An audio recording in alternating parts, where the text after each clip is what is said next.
Olá, amigos e amigas! O tema de hoje do quadro Ponto de Vista será a curiosa geração que não consome ovos de galinha por serem de origem animal, mas defende o aborto. Não tenho nada contra alguém ser vegano e defender os animais.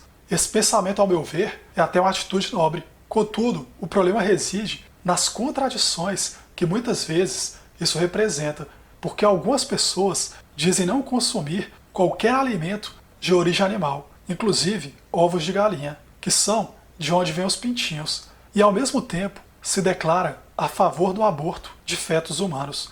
Essa é a mesma pessoa que se comove com filhotinhos abandonados, mas faz pouco caso para as clínicas de aborto, ou por vezes até defende a sua existência, pois considera o aborto humano um caso de saúde pública. O aborto jamais será questão de saúde pública, pois existem dezenas de métodos contraceptivos funcionais. Além do que, estamos falando de seres humanos e não de uma espécie invasora que precisa ser exterminada. Além disso, esses métodos contraceptivos muitas vezes são distribuídos gratuitamente pelo SUS. Os seres humanos são racionais, isto é, pensam e raciocinam, sabem dos métodos que impedem a gravidez e se mesmo assim não usam, por simples capricho, não se pode dar ao luxo de abortarem os seres indesejados provenientes de noitadas ou sabe-se lá mais o que.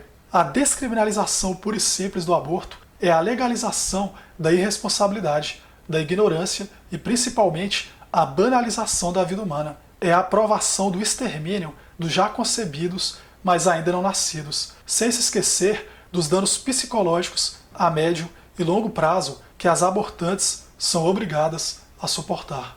Vivemos na era das contradições, tempos nos quais um ovo de galinha tem mais valor para alguns do que um feto humano. É duro dizer isso, mas é a realidade. Numa equação que poucos entendem, a vida humana tem seu valor reduzido e é submetida a um critério no qual as pessoas optam por dar continuidade ou não à gravidez. Isto é, elas consideram que o feto seria apenas uma parte indesejada de seu corpo, que precisa ser imediatamente retirada para a garantia da felicidade. Contudo, quando uma pessoa está grávida, não mais se fala em uma vida, mas em duas. Assim, não há o que se falar em autonomia do próprio corpo, quando outro corpo está envolvido. Porém, essa ideologia já se impregnou na mente de milhões de pessoas mundo afora. O fato é que o aborto se tornará descriminalizado na maioria dos países. Isso porque os valores humanos mais nobres foram substituídos por ideais modernos que enaltecem a igualdade e a liberdade, mas condenam vidas inocentes. Enquanto festas e até casamentos com animais domésticos são celebrados, mais e mais crianças recém-nascidas são abandonadas, jogadas ao relento e, por vezes, em lixeiras e contêineres.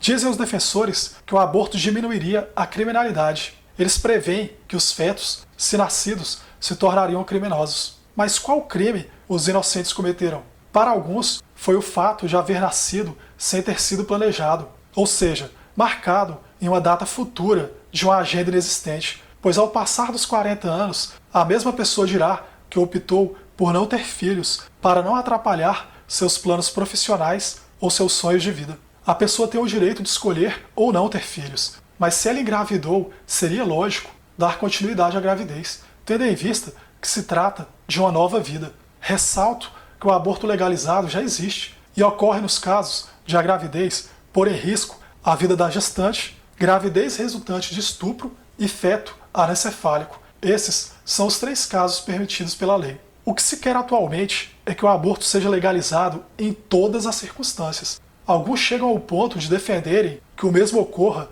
em qualquer mês, inclusive bem próximo ao nascimento, o que poderia caracterizar o crime de infanticídio. Não se pode falar de aborto e direitos humanos na mesma frase, porque exterminar seres humanos em formação nada tem a ver com direitos. Isso deveria ser algo punível e não celebrado. Como dizia o escritor J.K. Chesterton, o diabo não chega com capa vermelha, chifre e tridente. Geralmente, ele chega defendendo o aborto. O também escritor Mário Quintana disse que o aborto não é, como dizem, simplesmente um assassinato. É um roubo.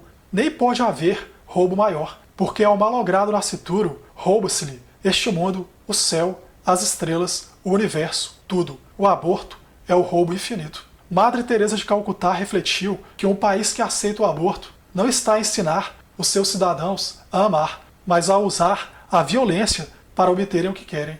É por isso que o maior destruidor do amor e da paz é o aborto. São de sua autoria mais 3 reflexões que se seguem. Primeira, eis porque o aborto é um pecado tão grave. Não somente se mata a vida, mas nos colocamos mais alto do que Deus. Os homens decidem quem deve viver e quem deve morrer. Segunda, mas eu sinto que o maior destruidor da paz hoje é o aborto, porque é uma guerra contra a criança, um assassinato direto da criança inocente, assassinato pela própria mãe. E se nós aceitarmos que uma mãe pode matar até mesmo sua própria criança, como nós podemos dizer para outras pessoas que não matem uns aos outros? Terceira, o aborto pode ser combatido mediante a adoção. Quem não quiser as crianças que vão nascer, que as dê a mim. Não rejeitarei uma só delas. Encontrarei os pais para elas. Ninguém tem o direito de matar um ser humano que vai nascer. Nem o pai, nem a mãe, nem o Estado, nem o médico. Ninguém. Nunca. Jamais. Em nenhum caso. Se todo o dinheiro que se gasta para matar fosse gasto em fazer que as pessoas vivessem, todos os seres humanos vivos e os que vêm ao mundo viveriam muito bem e muito felizes. Um país que permite o aborto é um país muito pobre, porque tem medo de uma criança. E o medo é sempre uma grande pobreza. O que me motivou a fazer esse vídeo foi que certa vez eu perguntei a um vegano, que também era defensor do aborto, se ele consumia ao menos ovos não fertilizados, tendo em vista que nesse caso não há vida, já que a galinha continua botando ovos, ainda que não tenha se acasalado com o galo. Na oportunidade, ele me disse que não comia porque era de origem animal. Aí eu questionei, mas você me disse que não consome ovos de galinha não fertilizados, mesmo não havendo vida ali. Mas você também me disse que é a favor do aborto, que erradica uma vida em formação. Você defende o abate humanizado de animais, a adoção de animais e o consumo apenas de alimentos que não sejam de origem animal. Mas você também me disse que é a favor do aborto. Desculpe-me, mas essa contradição é impossível de se compreender. Pois ao que tudo indica, você está colocando que um ovo de galinha tem mais valor que uma vida humana. E deixando bem claro, gente, que eu não estou generalizando.